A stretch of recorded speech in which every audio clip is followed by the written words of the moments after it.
All right, so we're gonna get started. Welcome everybody. My name is Sean Floch. I'm the owner here at Crossfit Delray Beach along with Myra Brandt. I've been working here since 2010. My nutrition journey has started very long ago. I'm 32 years old now, and probably my nutrition journey started, I don't know, maybe I was in my teens or something like that. But before I get into too much of what I am about, I want to learn a little bit more about what you guys are about and what kind of things you want to learn about tonight, because I have kind of ideas of where I want to go, but I don't want to go there unless without you guys kind of having input into this, because this is going to be a little bit interactive, and I want to make sure that everybody gets something out of this. I know this is free, but this means a lot more to me than just teaching you guys what to eat and what not to eat. So if you want to just raise your hand and want to make sure that something gets covered, or you have a question in your mind about or concern about nutrition or wellness or something like that, who wants to break the ice? Dan, go ahead. I have a friend in Europe, and he explained to me like their biggest meal of the day is breakfast, then lunch, and a small dinner. And here it's like the opposite. Everyone does a small breakfast and a pretty decent lunch and a heavy dinner. Yep. What should I do? Okay, so I'm going to write that down. Breakfast. So if you didn't hear what Dan was talking about, different cultures have different philosophies in terms of the size of the meals. Should I have a big breakfast? Should I have a little breakfast? Should I have a big dinner? Should I have a little dinner? So breakfast size. And we'll bubble that, okay? So at some point, we'll go over that. Anybody else? Yeah, what's up, Alex? I understand healthy nutrition to be about 5 meals a day that are small with the carbohydrate, protein, and vegetable. Okay. Or fruit and orange, and to drink as much water as possible, and then to walk as little as possible. Okay, so the thought of 5 small meals daily, and I think that goes behind like the keep the metabolism going idea.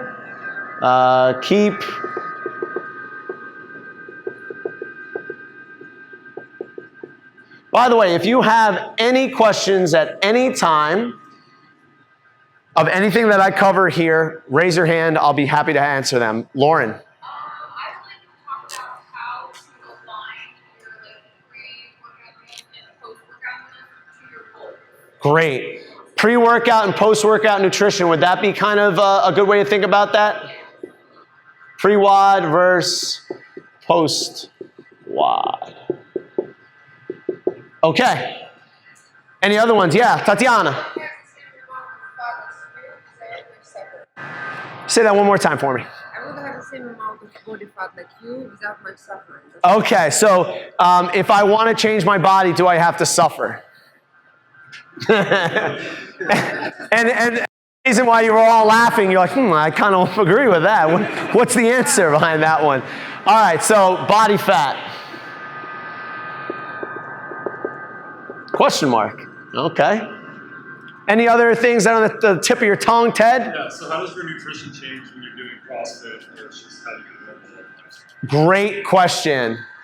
So I would say eating for CrossFit. Okay. What's up, Scott? What's the maximum deficit of calories you should have to maintain your strength? Great question. So calorie deficit.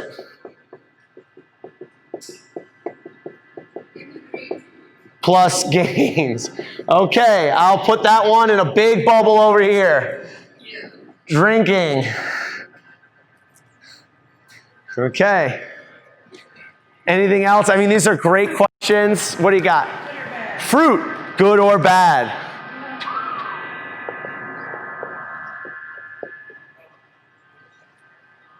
Yeah, it's burned. Along the same lines, like eating for CrossFit calorie deficit, like suggested macros, and then on a separate topic, fasting. Okay. That actually works. Okay, so Bernie asked about macros. I know Myra Brandt knows all about macros, especially macaronis and cheese. And also intermittent fasting. So I'll go over what macros are, but also about fasting. So macros, real quickly, macros are proteins, fats, and carbs. Okay? and kind of going over what is appropriate for the individual, and then also what is this fasting thing that is a big buzzword that's going around nowadays, okay? We could probably go with more questions. Yeah, we got one more here, okay. Supplements, okay, that's another one. Okay, we wouldn't be spending billions of dollars every year. Okay, Adam Harper is not speaking for anybody here tonight. If you're gonna do it, go through Get Fit Fast. Legal supplements, okay. Would you want to say maybe steroids? Is that something you want to talk about too? We can talk about that. That's another buzzword that everybody goes, oh, it's steroids, it's the worst thing ever. Weed, just like that, marijuana is just the worst, it's the devil. Okay, maybe you think that. Go ahead, Dan. Benefits of a beef jerky only diet. Okay. Specific diets, we can go over that too. Keto. Any other like kind of popular diets that you can think of off the top of your head? Paleo. Grapefruit diet, which I did when I was 13 years old to cut weight. Works fabulously. It also destroys your thyroid. Keto, paleo, Mediterranean. There's what is it, pescatarian? Is that one? Vegan. Okay. Our vegans in the house. Beautiful. All right. So we can go over for like probably the next half hour of questions and stuff like that. And if anything comes to mind, please don't hesitate to raise your hand and ask a question. So before we begin, I want to just take a second to kind of get present. Okay? And what does that mean? Being present is actually taking in the surroundings around you and getting into the moment. All right? Because a lot of you are stuck here with all of these questions. And some of you might be paralyzed by those questions themselves. And you trying to figure out the answer to those questions in a lot of ways is preventing you from receiving the answer. It's, for instance, have you ever gone up to one of your friends and kind of like said, hey, I have this problem about, my garbage disposal. It just won't work. And, I don't know how to fix it. And then your friend says, well, why don't you get a repairman? It's like, that's the stupidest idea in the world. You got to hear my problem. I got this garbage disposal and I got all these problems with it. Instead of you being able to just listen to an answer, you're so obsessed with the problem, you can't move forward from there. And one of the reasons why that happens is because we actually think that we are the problem. We identify ourselves with that problem. It's similar like if you're in a movie theater, okay? Has anybody been to a scary movie before? Okay, you can raise them high, thank you. All right, has anybody been in a movie theater before and been in a scary movie and all of a sudden, it gets really scary, and you look around, you're like, I'm in a movie theater, this isn't scary, and you try to trick yourself into not being scared, and you're still scared? Yeah, that's like you trying to solve your problems. I know these are just simple little problems, but I still want to solve my problems. You're part of the problem. You're actually identifying who you are with that problem. It's just like you in the movie theater being scared and then trying to separate yourself for a second and say, wait a second, I'm in a movie theater right now watching a screen. Can any of this really hurt me? Right? That's you and all the objects that are in front of you. And I say them as objects because your feelings, your emotions, the problems that you see in front of you are just objects. You are the subject. You are the observer of all of those things. Right? So it's important that we identify who you are because you are not your diet. Okay? You are not your weight loss or your weight gain. You are not your workouts.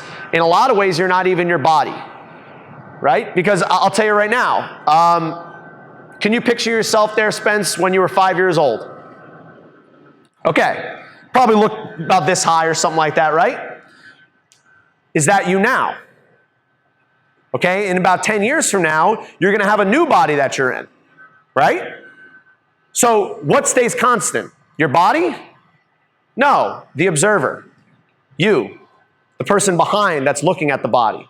Just like you're not your emotions.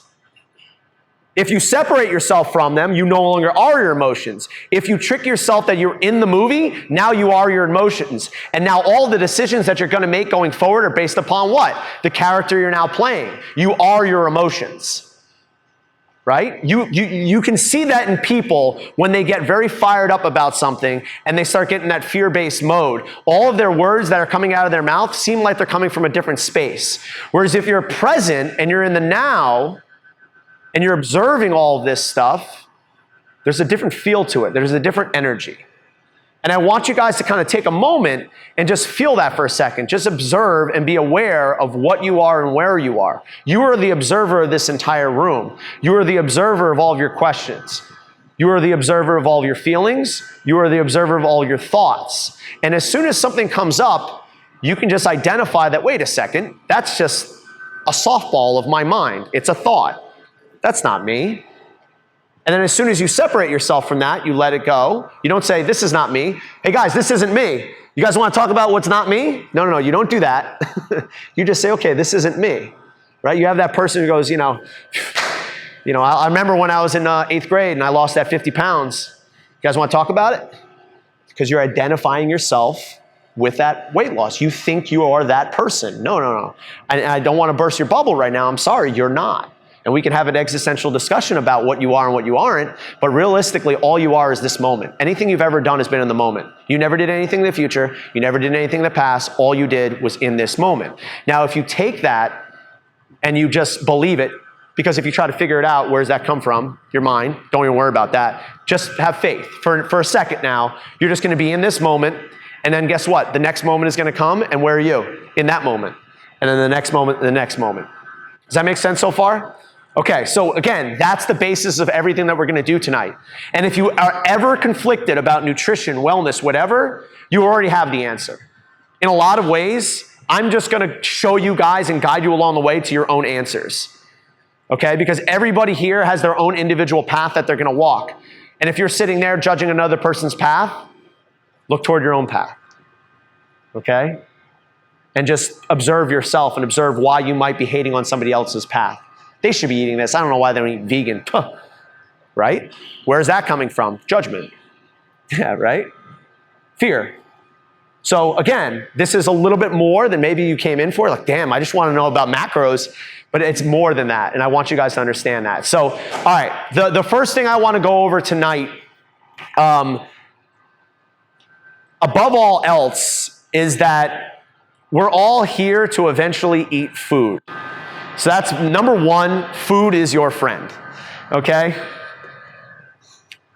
Food, number one.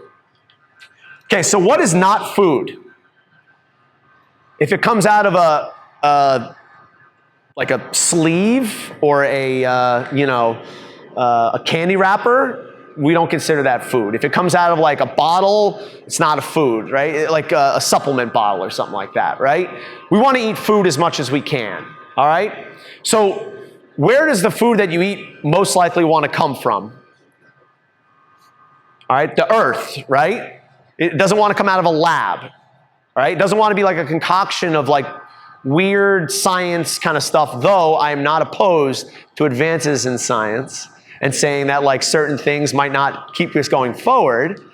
But what I'm saying is like processed foods and artificially made foods is something you probably want to stay away from. Could we all agree now on that? I see a lot of heads nodding. Okay, cool. So I haven't gone into places yet where people are going to have fist fights. Don't worry, that's later on. Okay, so we all agree that we should be probably eating food. All right, cool. Now, what about liquid? What should we most likely be drinking more often than not? Wow! You guys all said it. Water. What? Oh my gosh, look at that. Water. I'll put that down there. Water. Can it have bubbles in it? Can it be flavored with vodka? Okay. All right. Most of the time, you should be drinking water. What are some things that a lot of people drink? And I know I'm preaching to the choir a little bit here because I am amongst a relatively fit group of individuals here. What is not water? Soda. All right, great. Soda, okay? So what else is not water? Juice. Oh, thank you. Juice. Juice is from a fruit. Why isn't that good? Fruits are good. Why can't I have juice? Why can't you have juice? Why isn't juice a great decision to make? It's It's all the sugar and none of the fiber. It's all the thriller, no filler, okay? To quote my man, Guy Fieri. So it's just the sugar, and they artificially put some vitamin C in there and some other vitamins and stuff like that to make it seem a little bit more healthful, right? So if you drink, like, let's say a 6-ounce glass of orange juice, I don't know, that's probably between 20 and 30 grams of sugar. Does anybody know how many oranges you'd have to eat to get that? About 5 or 6. So I want anybody, I'll challenge you. Okay, please don't do this. I challenge anybody to sit down and eat 5 or 6 oranges, okay, and not want to vomit or not want to eat for the rest of the day. Why? What happens versus an orange versus just the juice? What else are you getting with that orange? Wow, you guys are pretty high level. You said fiber. I would have just said orange. You get orange with that orange. Okay, yeah, you're getting the flesh. And what that is, it's a lot of different stuff, but your body has to do what to all that stuff? It has to digest it, has to break it down. So you're actually expending energy to actually digest that food. So the absorption of those sugars is slowed down because you're combining it with this thing called fiber. Now, has anybody ever heard of that thing called Metamucil or any of those pro-fiber things? Oh, this has a lot of fiber in it. Listen, there's a lot of ways that you can get fiber. Insoluble and soluble. I won't go too far into it beyond the scope of what we're doing here. But you want your fiber to come from basically vegetable or fruit, essentially, right? If your fiber is all coming from refined grains, not the greatest thing in the world. If it's coming from like a fiber shake, not the greatest thing in the world. If you really want to, clear yourself out, so to speak, everybody, I think that's one of the things that people hold on. They're like, not regular. I don't have that problem. I'm sorry. So I can't sympathize with that. I'm usually going a few times a day, but I think that's one of those things that people are like, they're really concerned with. They're like, I don't go regularly. And I'm like, I really don't, it's not something that I concern myself with, but I'm like, I hear it a lot. People are kind of backed up, okay? I believe partly that's a bit psychological. People hold on to things and they physically hold on to things. And sometimes when you release that psychological thing, sometimes you just have to go to the bathroom out afterward. So again, there's that underlying bit of mindfulness of this. But if you aren't going regularly, look at your water intake and look at your fiber from fruit and vegetables. Are you eating fruit and vegetables? Well, if you're not, start. If you are, go to the next level. How's your water intake? From there, if you really are kind of concerned with that, and you want to be a little bit more regular, just a tablespoon of coconut milk, okay? They'll clear things right out. I know, you're like, ew, coconut milk, that's disgusting. Again, if you're doing all the other things correctly, you'll be fine. Your activity level will also affect how often you go. If you're a sedentary person, if you have low training volume, you'll go to the bathroom less. If you're working out twice a day, eating 5 or 6 meals a day that are smaller, you're going to go more often. Okay? Because your body's always processing something. So that brings me to one of the questions on the board. What about meals? What about meals? How many meals should I be eating in a day? Raise your hand right now if you're eating usually between 2 to 3 meals in a day. Okay, go ahead and set your hand down. Raise your hand if you're eating more of like 4 or 5 meals in a day. Okay, all right. So what's the right answer? This is something you're going to hear a lot of. It depends, okay? The primary thing that all diets, all nutrition hinges on is one thing.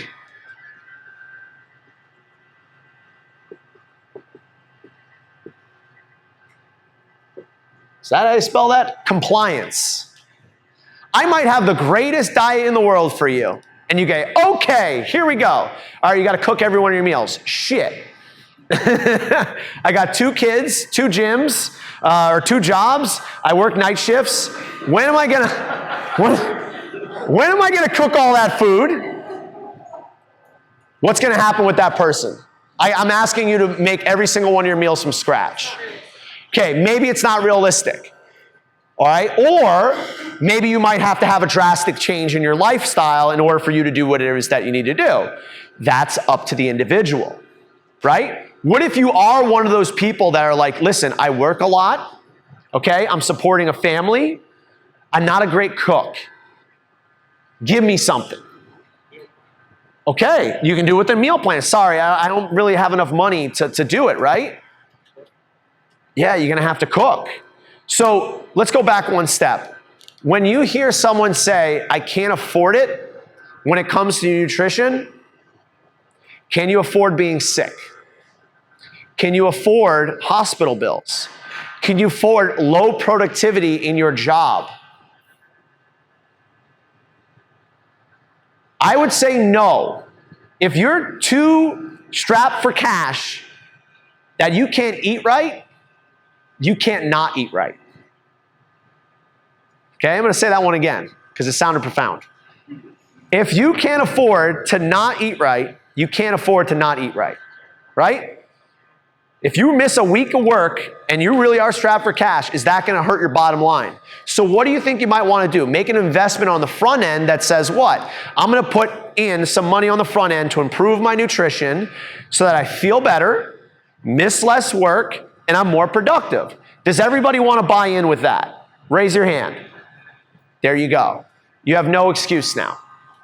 Not to mention that nowadays, food is much more accessible. High quality food is more accessible. My fiance and I go to Target once a week. We get free range eggs, grass-fed butter, and everything else organic you could ever want.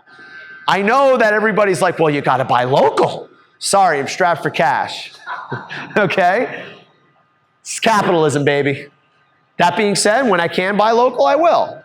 Trust me, if I have enough money in the bank, those farmers are going to be real happy from me.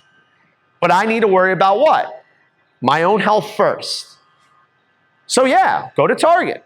Heck, go to Walmart. They got organic stuff there. Trust me, it's becoming more mainstream. I went to Walmart the other day. They have grass-fed bone broth there. Wow, that's pretty incredible. That's pretty cool. That's pretty profound that enough people are saying, hey, we want this product, that a spot like Walmart might be holding it, right? So, back to the question, how many meals? 5 small meals, 2 big meals, what's the deal? Again, it depends, but one thing that you can do is you can objectively track how you feel throughout the day. And this is something that I'm going to empower you guys with is a food journal. It could be as simple as a composition notebook, and every time you eat, you write down what you eat. An hour later, write down how you feel. It can literally be done by 3 things: a frowny face, a meh face, or a smiley face. Do that for a week. Then, do it a different way. 2 meals a day, 2 big meals. How did you feel? How was your energy throughout the day? Without your mind getting in the way that says, well, usually I do this, and I'm going to make myself feel this way so I can feel that way, right? How many times throughout your day does your mind need to be challenged in order for you to do something? I'm bored at work. What's the first thing you think of? Man, I need a coffee. Man, I need to eat something. I need a snack, right? Wow. Write that down. Is that bad? Is that okay? Is that going to conflict with your results? It might, right? So being mindful as you're doing this is super important because you're just going to go off the old script, which is most likely what's going to happen. So being present and being mindful of what you're actually doing in your diet is huge. So food journaling. The first thing I do whenever I meet with somebody is they must give me a 7-day food journal. 50% of people don't comply. They say, I really want to clean up my diet. Okay, cool. Give me a 7-day food journal. Never hear from them again. Why?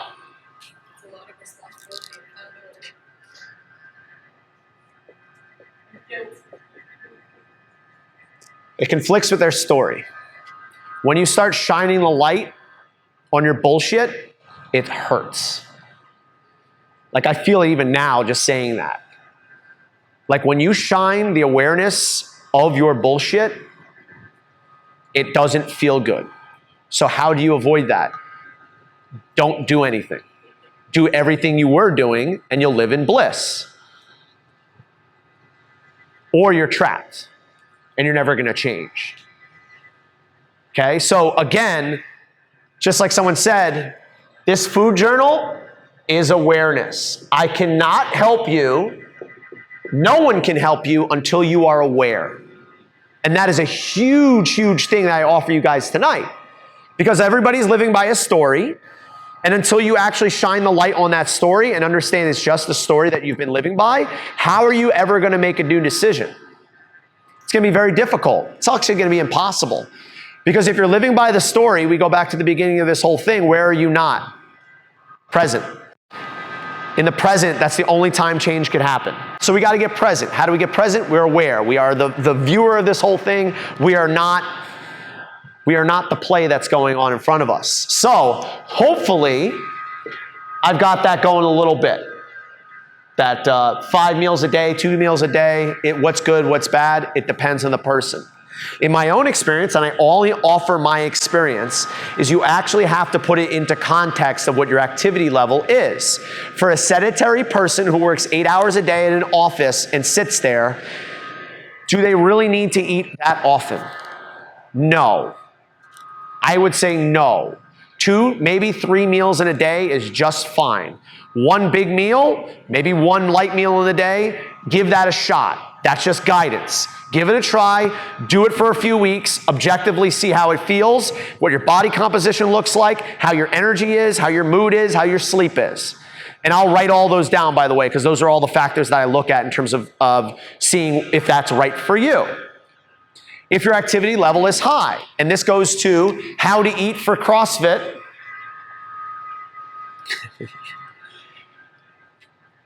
How to eat for CrossFit. This is all right. Are you an athlete or are you doing athletic stuff to lose weight? You've got to make your decision. Athlete does not eat for aesthetics, okay? An athlete does not eat for aesthetics. They eat for performance. If you're doing what you're doing to put food on your table, all you're worrying about is how to put the best and most calories in so your performance is skyrocketing. Raise your hand if you play a professional sport in this room. Okay, what's your sport? And you do it professionally? I did college level and I went to Okay, do you do it now? So you're, I don't ride now. I don't ride. so you're not a professional athlete? It's kind of living by the story still? Okay. That's all right. So, by default, everybody in here is probably eating more for aesthetics and well-being. Raise your hand if you're eating for aesthetics and well-being. Good, that's everybody. Nice job. What is your priority then?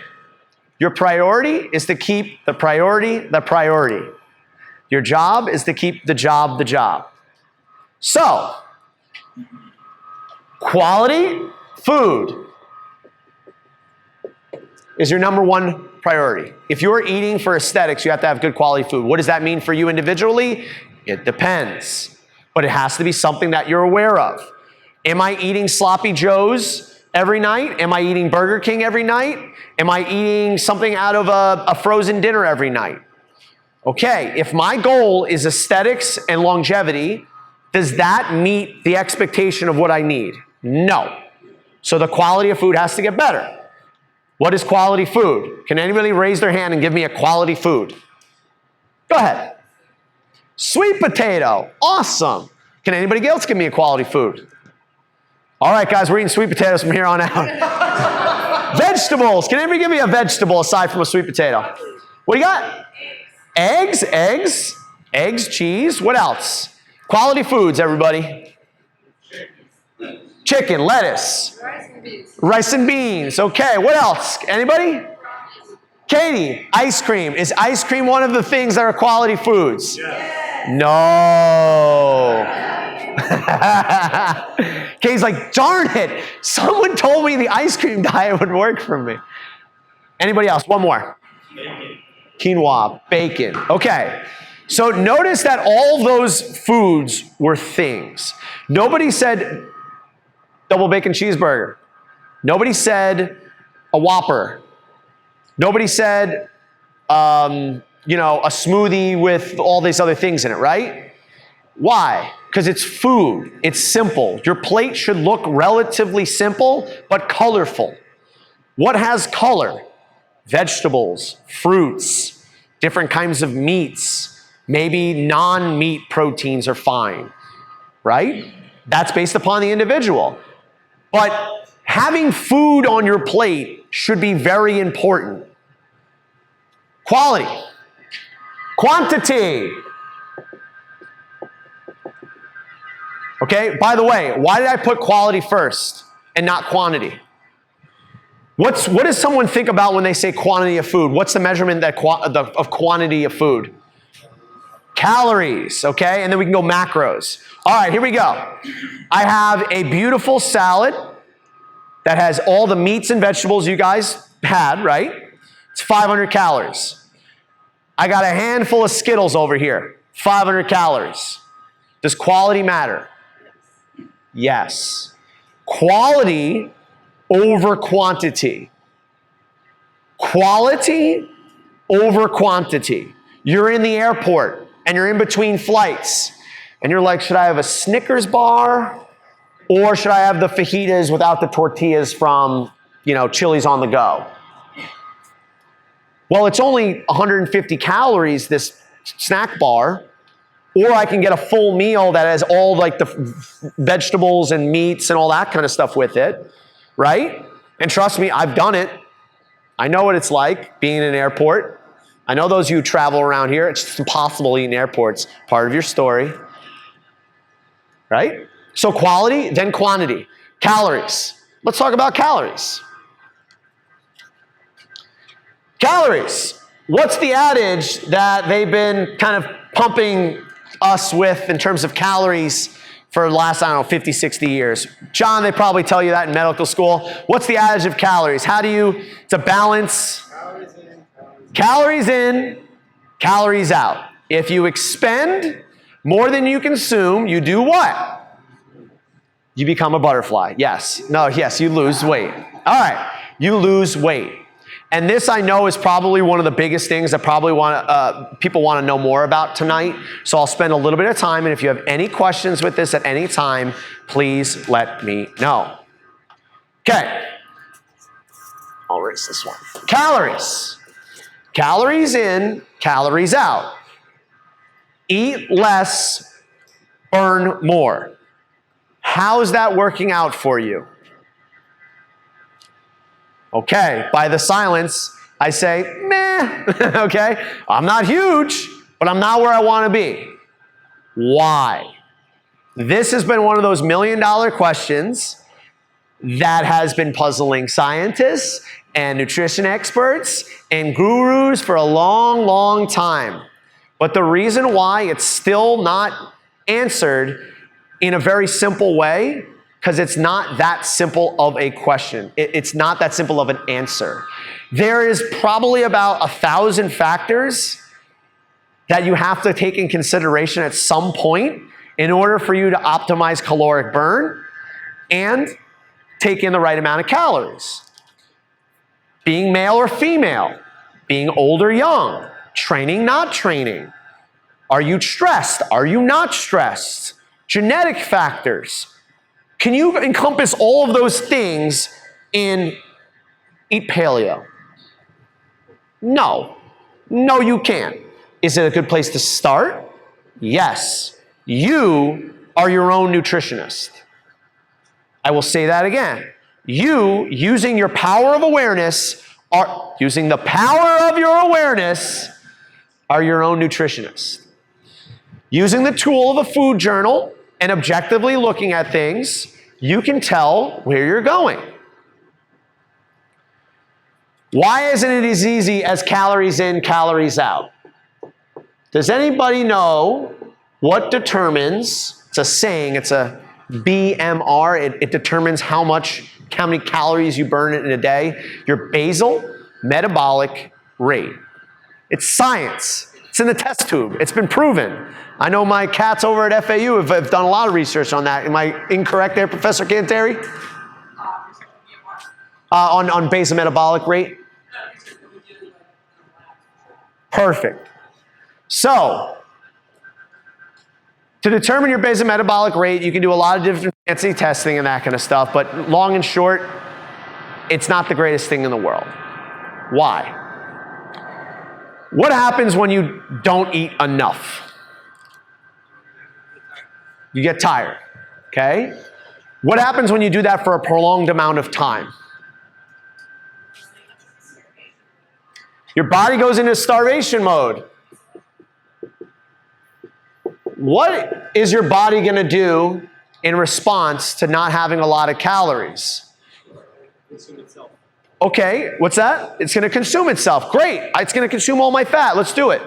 Can't wait to starve myself. Have I have six-pack yet? Okay. How many million Americans are starving themselves right now and not losing weight? A lot. A lot. Does anybody here just like struggle with that? Yeah. Yeah. I don't eat and I look like this. First of all, there's nothing wrong with you. Okay? There's nothing wrong with you. All right? We just don't have the right guidance yet. And whatever you've gone through to get to that point, you're on the right path. You just have to keep going. And if you're sitting here right now, you're definitely on the right path. Okay? There's an organ that determines how quickly you burn or how much you burn. It's somewhere in this region. Anybody know where that is? What is it? Your thyroid. Your thyroid is one of the primary organs that dictates your metabolism. Metabolism, right? So if you're in starvation mode, eventually you're right there, Mr. David. You got a bug? That was probably terrifying. I'm glad it was you and not me. It's just the story that So, all right. So what happens when we eat too little? We start burning. We start losing weight. Great. Awesome. It's gone a little while with caloric deficit and they start to lose 5 or 10 pounds. Yes, everybody's done that before. Okay? Now, what happens after a certain amount of time? Stop losing. Bullshit. I know what it is. I'm still eating too much. I'll eat less. Okay, cool. I lost another 2 pounds. Awesome. The scale is going in the right direction. Okay, what's another way that we can burn more calories? Workout. Not just any workout. I'm going to CrossFit. Pause for a sec. Okay. We're doing high intensity training. It burns. I get sweaty. I want to die. The scale keeps going in the right direction. Awesome. About a year in, you're eating about 600 calories a day and you're working out 6 times a week. And you look in the mirror and you go, I don't look like Rich Froning or Annie Thorsdottir. What happened? Why aren't I there yet? There's so many factors here. However, one of the biggest factors is this. Your body wants to stay the same. Okay? Any huge, actually, let me rephrase that. Your body doesn't want to go too far out of limbo. Okay, we can go this way a little bit, we can go this way a little bit, but if you have huge swings, your body says, no, we stop. Has anybody gone like over 24 hours without sleeping? All right, what happens after that? You're done for a little while, right? Your body goes, okay, you're way over there. You start seeing things. Like your body literally starts shutting down on you. Yeah, I think they say losing 24 hours of sleep is equivalent to being intoxicated. Do I have confirmation from anybody? Start seeing the black dog run across the road? Okay, so yeah, so what happens is when we go too extreme in terms of caloric deficit and expenditure, your body says we need to actually slow down so that we don't hurt ourselves. So we start plummeting our basal metabolic rate because you're using all of it to actually exercise. So we're saying, okay, we're not going to go through any of the basic functions of our body anymore. We're just going to burn more to exercise. Oh, and by the way, we have these things called adrenals. We'll pump out cortisol as much as you want. And what cortisol does is a stress hormone. It's going to access all of those different things in your body, like fat and like protein, especially like muscle, and it's going to break that down and turn it into sugar so you can use more of that to burn for your exercise. Oh, wait a second. If your blood sugar is constantly high, what else is really high? Your insulin? Are you constantly pumping out insulin? Yeah. And what's the job of insulin? To store what? Yeah, it takes in sugar and stores it as fat. Wait a second, that doesn't sound like a good deal. I'm working my ass off. I'm pumping out all these great cortisol stuff so I can do that. But that cortisol is taking all the stuff that I'm burning and putting it right back and storing it as fat. Is that what we want to do? I mean, you can do that. Has anybody ever heard the term skinny fat before? Yeah, that's like, oh, wait, all right, this person works out a lot, right? And has anybody ever been to the start of like a 5K or a 10K before? A lot of like lean looking individuals, but their midsection is just still a little bit there. Yeah, that's physiology. That's saying, okay, I don't need anything over here, but I still need to do this exercise, so I'm going to store this. Ladies, store it more here. Fellas, store it more here. Physiology. Why not here for ladies? What do ladies do that men don't? Exactly. So if you're needing to store something, you won't be able to store it here. You're going to store it in lower body fat. Okay, especially if certain hormones are higher. And again, that's genetic factors, epigenetic factors. But for gentlemen, beer belly. Visceral fat. What is visceral fat? Organ fat. Fat around your organs, right? You might see a person, oh wow, they look great. They look lean as can be. Put them in one of those body pods, one of those bod pods. Is that what it's called? DEXA scan, and you'll see that their organs are covered in fat. Right? How could that be? Why? Because your body is actually trying to reject what you're doing. It's trying to stay in a homeostasis. So we're going to plummet. Our thyroid's going to be like, okay, we're burnt out. We're done. So goodbye. Your adrenals are like, okay, sorry, we're pumping out hormones all the time and cortisol to keep you going, and you're not feeding us. So we're constantly under stress. Sorry, we're done eventually. How does your sleep quality turn into? Okay, so now you're constantly stressed, which means that you're pumping out cortisol all the time. Cortisol blocks your ability to sleep. So you're stressed, you're not eating, and you're not sleeping.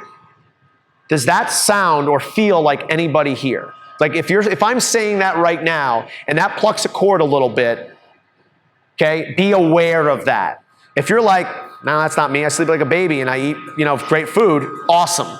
I'm not trying to focus something that's not there. What I'm saying is I see this time and time and again because of misinformation. Just bad information. Okay? I'm an example. Okay? I think I was at about, when I first started really training CrossFit hard, I think I got up to 190 pounds. I'm like, damn, the bulk is on. This is great. Hadn't slept in months, slept through the night. Lots of belly fat. Couldn't digest food. I would eat and then I would have horrible gas and, okay, flatulence. All right? Yeah, are you digesting your food or are you just a poo factory? Right? Are you seeing part of your food in your stool? Yeah, you're not digesting food. That's another symptom of your body being stressed out. Right? You should have good, solid poos. I like how we're all mature enough to understand that. Yeah, I know. Thank you very much, Sean. I appreciate your talk of fecal matter here, and I appreciate that. All right, so where do we go from here? Hopefully you're not too far gone, and you can pull yourself back. Okay? The first step is to understand that you got yourself into this, and with the right help, you can get yourself out. Okay? Know that. It might take your coach's help. It might take some functional medicine doc's help. It might take some MD's help, but there is a way back. If you really want to lose weight properly, do what you did to get yourself there in the opposite. Did you just wake up one day and be like, oh no, I'm 30 pounds overweight? No, it took time to get there. Just like it's going to take time to get back. So your wiggle room, say it's between this rack here in terms of going way too far that way is stressful and going way too far that way is stressful, you get this wiggle room, right? So if you're sitting here right now and you're saying, listen, all right, cool, I buy into this, Sean. I don't want to go too far on one side or the other. How do I start appropriately maybe losing weight in the right way? Well, do it slowly, okay? One of my favorite things that I learned from my fiance is that penny in the piggy bank. Small changes done over time that you don't realize will have a profound compounding effect and you'll never know it. So, make some of those small decisions, and then once you master them over 6 weeks, take another small decision and then build upon what you did before. Here's a simple one. Go to bed by 10:15. Simple. It may be painful for some of you because your story says, well, I usually stay up and I watch movies till midnight and then I play Fortnite till 2 a.m. And you go, that's who I am. I'm Mr. Fortnite at 2 a.m. You are not Fortnite at 2 a.m. You are just this moment. Okay, you are infinite. If this is something that you truly want and you truly feel is right for you, it's going to take some time. Maybe it'll be a little bit painful, but going to bed at that time after you do for a little while will become second nature. So I'll write that down. Bedtime. It doesn't have to be 10:15, but it should be consistent. Your body wants consistency. If it's 10 a.m. and you're tired, great. If you're a person who just gets off work at 8 and you're like, oh shit, I got to bed at 10 a.m. or 10 p.m. Oh no. Go to bed at 11, but keep it consistent. The time you wake up should be relatively consistent too. My shift work, any shift workers in the room? My night shift, anything like that? It's rough. Rough. I don't want to overstate that. It's challenging because how are my med students over there? Good for now. I'm on the edge, man. Yeah, it's rough. And it's funny that you guys are telling everybody to be healthy. Sorry about that. Yeah, it's challenging because you got to get all this information and you have all these things to do. But yeah, you should be going to bed at a consistent time and waking up at a consistent time. Buy into that. Here's your second thing that you can do. Very simple. Most likely you're not going to notice it after the first week.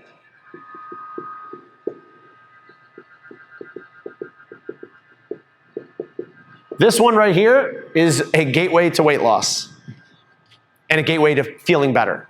Water, tea, coffee only.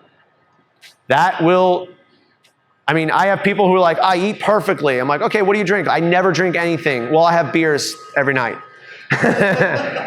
Okay, and how many beers are you having? I don't know. It's usually like 1 or 6. Okay. Let's try this. Take that out for 6 weeks and see how you feel after that. How do you look? How do you feel? How do you perform? Write that down objectively. You have the awareness to do it. But if you ask the question, be prepared for the answer. Because most likely, you're going to look better, you're going to feel better, okay, and you're going to perform better. And that's a big part of this as well. So water, tea, coffee only. Number 3, and again, this is specifically toward those who are looking to feel better and maybe lose a little bit of weight. Okay, lose excess body fat, not lose weight, lose excess body fat, right? Water, tea, coffee only.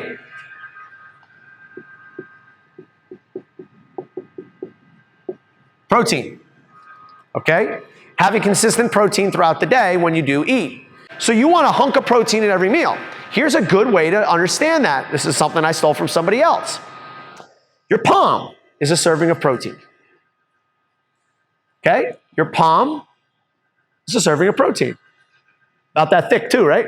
See? There and there. That's a serving. What does that look like? Like a chicken breast or like a burger or like, a big block of tofu, right? That's what that is. And it travels with you. You know exactly what to do. That's a serving. Have one of those in each of your meals. See how you feel after 6 weeks. How do you look, how you feel, how you perform. How often should you be doing these 3 things? All the time. All the time. If you want the best results, do it all the time. 6 weeks. Because it usually takes about 6 weeks to form a habit. Do that all the time. After your 6 weeks, start layering in things on top of that. If you do it for 2 days and you're like, Sean, I haven't lost weight, see me in 6 weeks. Okay? And you say, well, I did it for 6 weeks, and I say, all right, how much of the time were you only drinking water, tea, and coffee? Well, I did go to that bachelorette party, and then friends came out of town, and then I went out on the boat. Okay, so you're not compliant. So you made your bed, lay in it. Your expectations are completely off your rocker. There's no way that you're going to get those results if this is what you want to continue doing. Now, guess what? We're shining a line of awareness on things, right? You are the one who got yourself into this mess, and only you can get yourself out with the power of awareness. If you don't understand that your circumstances aren't dictating who you are forever a victim of your circumstances. If you understand that the things that you do, your actions, your responses to things, that dictates the way you act, you are empowered. If you say that the reason you eat shitty is because your kids, you are a victim of small human beings that barely can form sentences, and anything they say really doesn't mean anything. And they're really aggressive. That being said, if you like sitting down with your kids and enjoying Cocoa Puffs with them, great. Enjoy your life. That's awesome. What's the problem? Well, I want to eat well. Well, sorry, you can't have your cake and eat it too. We've got to have some kind of compromise. Maybe instead of sitting down with your kid and eating Cocoa Puffs, you can sit down and have some carrots and hummus instead. They're not going to know the difference. They just want to be with you and eat with you. Right? That's it. I've gone through a bit of eating to lose weight, eating to lose body fat. Does anybody have still any lingering questions that I didn't ask about that? Don't be afraid of the silliness of the question or the complexity of it. Yes? You haven't said anything about bread or pasta or carbohydrates. Okay, bread, pasta, carbohydrates, okay? Does anybody not aware that bread, pasta, and carbohydrates are not that great for you? Does anybody want to talk about that? That's why we didn't mention it. Because it's already inherent. Do you think eating pasta all the time is going to be conducive to good health and weight loss? I think at this time, the only reason why you do it is because you enjoy it and you don't give a damn. You're like, I like pasta, and I know it's not great for me, just like the person who enjoys that bourbon every once in a while, just like that person who enjoys going out to, 2 a.m. and not sleeping when they should be. It's your decision. You have free will. Great. But don't come crying to me when you say I can't lose weight. Or I'm not performing well because I go to sleep at 2 a.m. and not at 10. Right? You are the person that can control this thing. Promise you that. So any other questions in terms of that? And I'll answer a little bit more specifically. Seldom. Not often. If you're really sensitive to that kind of stuff, never. Okay? If you're one of those people that say, I eat pasta all the time and I feel fine. Take it out for 6 weeks, put it back in and see if you're still fine. Rice. Okay, all right, cool. So I don't consider rice a pasta. Okay? For most people, it's pretty benign, especially when you remove the husk, which means you should probably stay away from brown rice. Don't throw anything at me. Yeah, I see brown rice is worse than white rice. The reason being is because brown rice is covered in the husk. The husk has the anti-nutrients in it.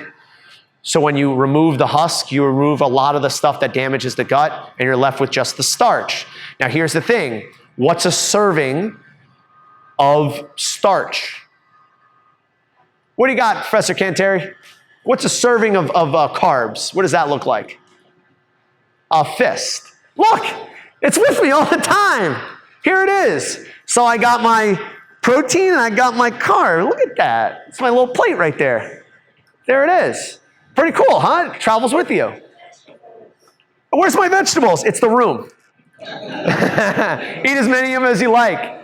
By the way, vegetables, green leafy, broccoli, all those things, those are not carbs. Sorry. Okay? So everybody's like, oh man, I'm having tons of carbs. I'm still like not feeling good. Okay, what are your carbs? Broccoli, lettuce, spinach, kale. No, those aren't carbs. I consider carbs starchy vegetables or rice or quinoa, right? A starch actually has carbohydrates in it, whereas the fiber cancels out the carbohydrates in a green leafy vegetable. So for instance, on your carton of, I don't know, frozen broccoli, it might say 10 grams of carbs per serving. But the amount of energy it takes to break that down, all the fiber actually cancels out the amount of carbohydrates within it, and you're actually having nothing. Are you not supposed to eat vegetables? Absolutely eat vegetables because it has all the vitamins, the nutrients, the micronutrients, the minerals in it. Is there like a falcon behind me right now or something like that? Oh, so okay.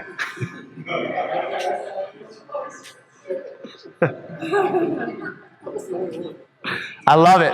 Okay, it means we're right around that time where I'm gonna have to let you guys go. But before I do, we have our protein, we have our carbs, right? Very simple. Where are your fats? Right there. That's a serving of fat.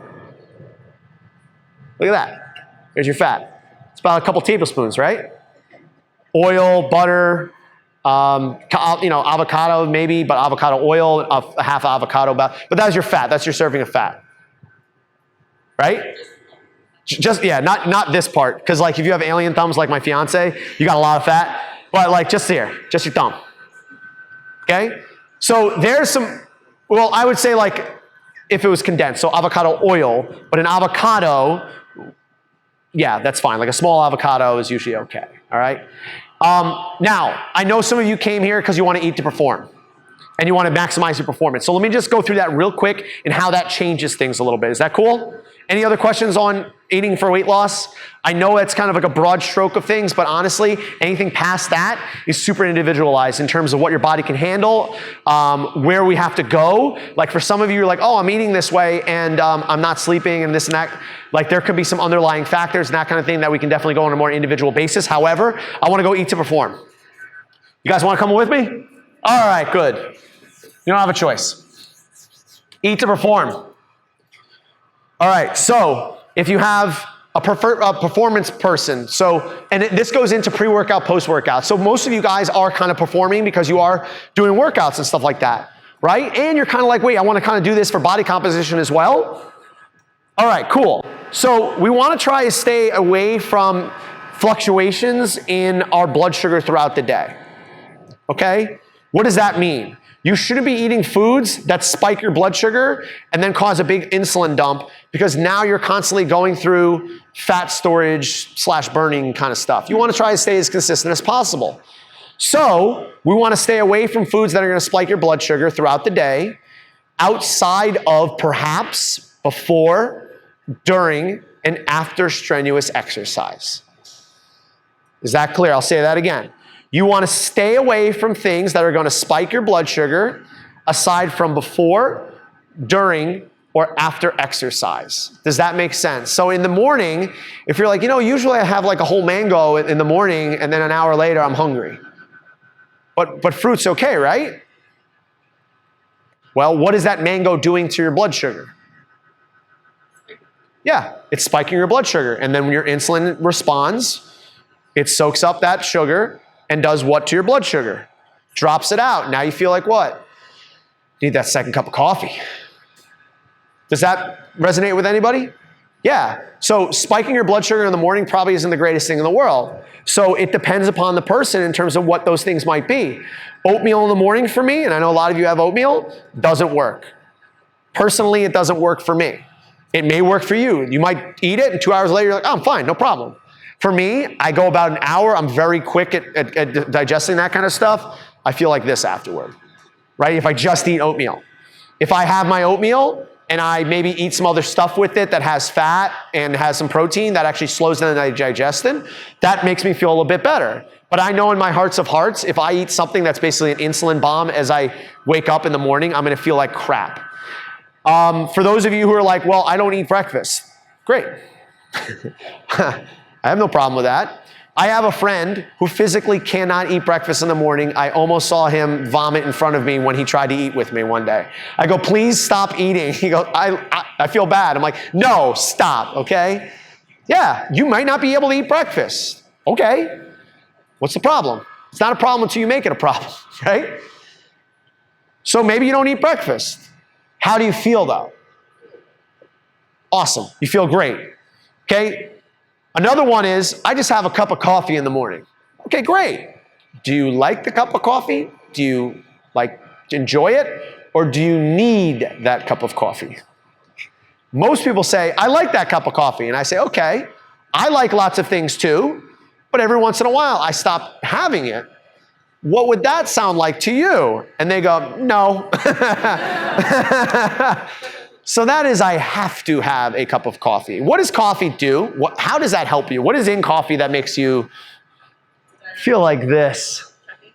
Caffeine, okay? Caffeine. It also has some maybe euphoric effects in terms of dopamine response and that kind of stuff. It makes you feel good, right? Some people will secretly swap out decaf and they'll still feel good. So obviously there's a psychological component to that.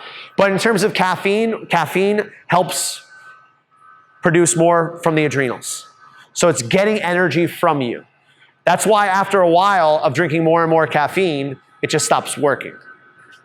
Does anybody have that where their caffeine just doesn't work anymore? Yeah, it's just like, it doesn't work anymore. Oh no. When you're having that drug that actually isn't pumping anything out anymore, yeah, you've become addicted to it, and B, you're not actually getting the response from it anymore. So I would say for those who drink coffee, try to get off of it for 2 days a week. One thing that it will do is it'll pretty much keep you off of the addiction part of it, but it'll also make it feel more potent. Because when you get off of it for a couple days and you have that coffee again, it kind of resensitizes you a little bit. But again, it takes away the some of that addictive tendency to it, and it as a crutch. Oh, I only slept 4 hours. Time to have a 5-hour energy. God, man, you see those commercials? You could basically change 5-hour energy for meth. Needed to pull an all-nighter. Time for some meth. You know what I mean? It's ridiculous. It's where do you think that's coming from? The fairy? No, it's coming from your body. You're just pumping more stuff out that you don't want to give up in the first place because your body's just saying, please sleep. Please put good food in me. 5-hour energy. Shut up, body. Right? All right, so performance. I say if you're, and this is performing with body composition, have most of your carbohydrates around your training. Okay? If you're going to the CrossFit Games, this is not you. If you're wanting to be competitive in the gym and have a good workout, this is you. So I would say most of your carbohydrates should be right around your workout. So before your workout, you want to kind of get your blood sugar up a little bit so that you don't crash during the workout. So what's something that's relatively easy, digestible that you can have about 45 minutes to an hour before your workout? There really are no wrong answer here. So go ahead. An apple. A banana. RX bar? Yeah. Okay. Peanut butter? Maybe. What is that dependent upon? Mostly the individual. Why? He might have a scoop of peanut butter and throw up in the workout. Right? She might have an apple and feel like crap. She needs a couple sips of Gatorade so that she doesn't crash during the workout. Okay? How about during your workout? You got to sip BCAAs to maximize the breakdown of your muscles so that you something. I forgot what he told me. It was what's a BCAA anyway? Right? Guys. Yeah, you're getting all that from your food already. Yeah, when you break down your food, it turns into a branched chain amino acid and you absorb it, and that's what repairs your muscles. You do not need to necessarily sip branched chain amino acids during your workout. Sorry, saved you $20 a week. But that being said, tangent, if it works for you, keep doing it. I don't care if I falsified the information that I gave you and you're like, wait a second, Keep doing it. If it works for you and the placebo effect is real, keep doing it. Even if me saying the placebo effect is real, you'll still do it and you'll still feel it. Okay?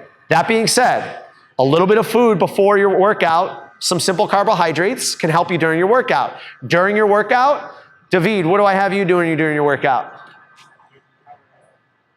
Is it full strength? Some G2. Oh, David, I said, because David a while back said, I really lose my energy during my workout. So I said, David, why not take a little bit of Gatorade, mix it with water, and then just sip that during your workout?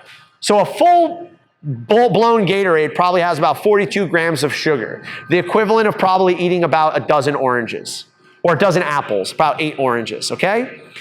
You chug one of those in a late night, you know what I'm saying? You wake up, you're parched, Gatorade goes down the hatch, apple juice goes down the hatch, no problem, okay? In a workout, you could definitely go through that very quickly, but you don't really need to. You can just have a little bit of sugar during your workout to keep you a little bit more stable. So I'm saying probably about 4 ounces of something like apple juice, that's what I use. I take a little bit of salt in there, a little pink sea salt, and I fill the rest up with water. Most of the time, I don't even drink the whole thing, so it's not a big deal. And I'm actually keeping my blood sugar a little bit more stable throughout my workout. So for those of you who are like, I only drink water during my workouts, but I kind of feel like crap, add a little bit of juice to your workout and see how you feel. After your workout, that's the big one. Because I think post-workout nutrition was one of those biggest things, and that's the one that people freaking lose their minds over. It's 30 minutes past my workout, I haven't eaten yet. I'm losing my gains. Okay. If you are eating for body composition, what do we want to be eating? Food. Okay? I know this is kind of counter to what some people believe, and you may be very attached to this idea, but I offer this to you. If you're slugging your shake after your workout, and you just basically go, and you're, because I need to hit that post-workout window because, I got to, gains, all right? I challenge you to this. Instead of having your shake, eat a meal after your workout. Eat a meal after your workout. Yes? Soup? Yeah, is it the fruit and water, right? Good question. Is it water? Is it a food? It's actually both. It's mixed. Yeah, soup's okay. Yeah, it's a good question because it's obviously a little bit on the outside there, but yeah, soup is okay. So post-workout nutrition, it does not need to be a shake. It could just be a meal that's a little bit more, has a little bit more carbohydrate in it. So what were some of those carbohydrates that we were talking about before? Sweet potatoes, white rice, and just quinoa, and that's where you would eat a little bit more of it to maybe replenish some of the glycogen that you use during your workout, and then you have some protein along with it because you want to, get your BCAAs in, right? Now, why do protein shakes exist? One, money, people marketing and people drink it, okay? But if you are an athlete who is doing multiple workouts in a day, do you have the time to eat regular food? Sorry, no. But that's no one here aside from one person. Okay?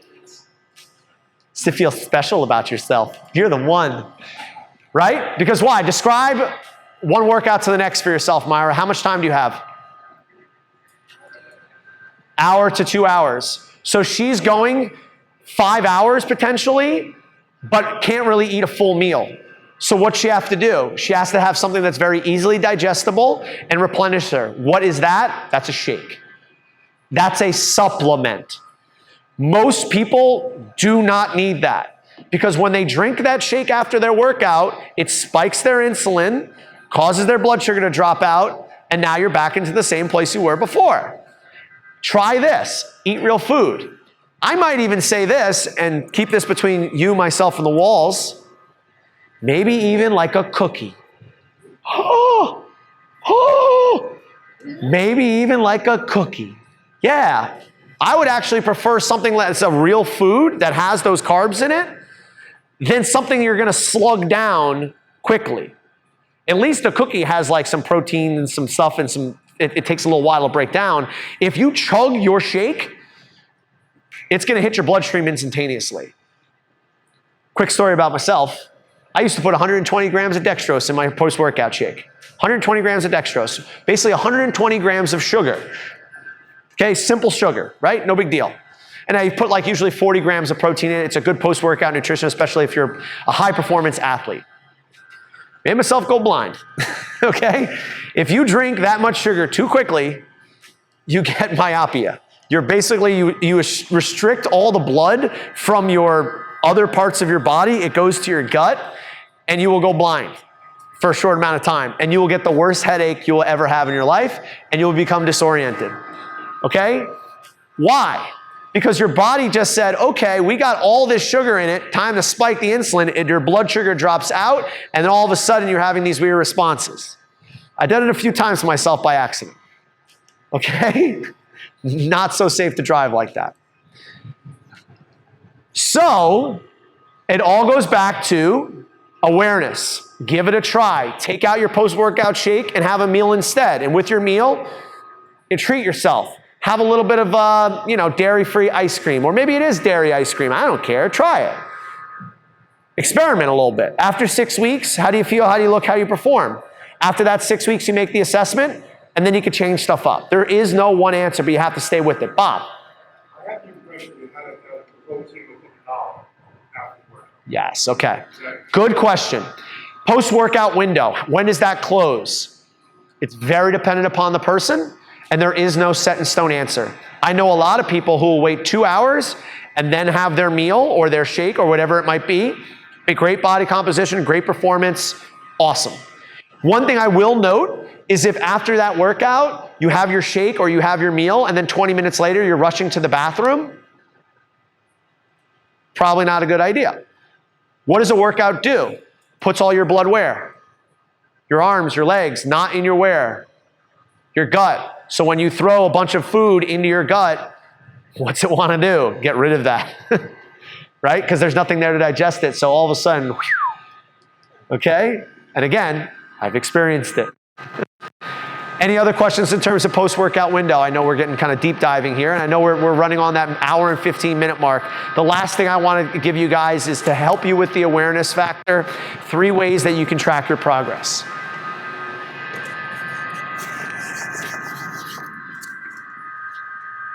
So we talked about journaling, and these are the things that you can track.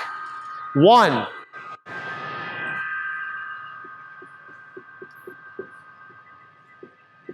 the camera does not lie. And some of you are going like this right now. What do you mean by pictures? Okay, take a selfie. 6 weeks later, or every week, take another selfie in your underwear. You don't have to Snapchat it to anybody, unless you want to. But it's a great way of objectively telling you what's going on. Do not step on the scale. I free everybody in this room from the chains of the scale, and the number that you see, I free you of it. It's gone. It never was, you never were attached to it. It never really was there. You decided to step into the room with the scale and go, how do I get out of this room? Oh wait, just walk out. There never was a problem. Stop getting on the scale. It's only going to hurt you. Okay, you want objective findings? Take a picture. Another way of knowing, how do your clothes fit? Are you buying new clothes because they don't fit anymore? That's a good indication that you're going in the right direction. Right? Second thing, your mood and energy. It's a great way of tracking your progress. When you wake up in the morning, how do you feel? Are you lethargic? Are you looking for that second cup of coffee at 3 o'clock? Write it down. Be aware of that stuff. When you become aware of that, you become empowered. Because when you are aware, you can change. So track your energy and track your mood. If you started doing something and your significant other is just saying, you're crabby all the time, what have you been doing? Right? Okay, whoa, maybe I should be aware of that, right? These are ways that you can track your progress objectively in ways that you can actually see if things are actually working, okay? And the last thing I do is my digestion. That for me is huge because it means something to me. Like waking up in the middle of the night and having the gurgles or having like gas bubbles in my stomach, it's something like, okay, I'm aware of that now. And when I'm not there, okay, it feels better. Eating this way or sleeping this way or exercising this way makes me feel better. Am I constantly running to the bathroom? Am I never going to the bathroom? Digestion is huge. Am I always burping up after my meal? That's another one, right? Shouldn't, but are you constantly burping up your meal? That's a good indication that you're not digesting properly, okay? Do you have stomach aches after the meal? Awareness. Are you running to the bathroom 20 minutes after your meal? Are you never going to the bathroom? Those are all ways that you can objectively track what you're doing with your diet. So you're gonna take 3 things.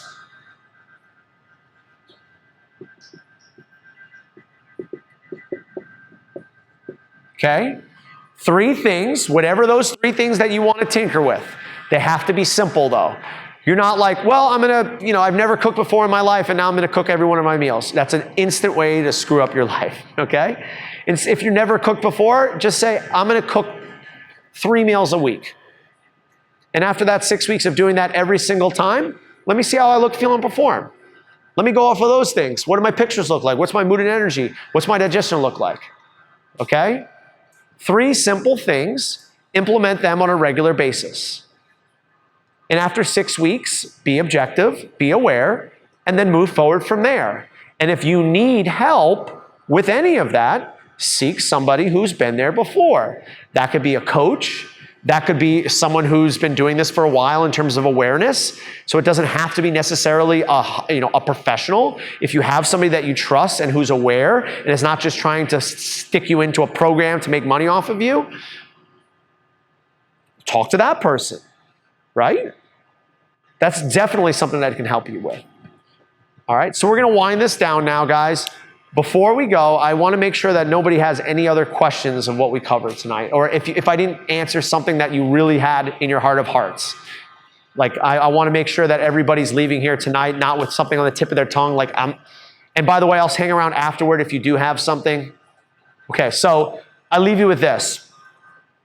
My journey began really into my deep dive of nutrition probably before I even knew it. When I was 13 years old, I started wrestling. Okay? And if you know anything about wrestling, it's a sport that is constantly about weight loss. Okay? I would weigh, my senior year, I played football at 170 pounds, and I had to cut down 144 pounds to wrestle. Okay? At 17 years old. Okay? Trust me, my thyroid is still paying for that.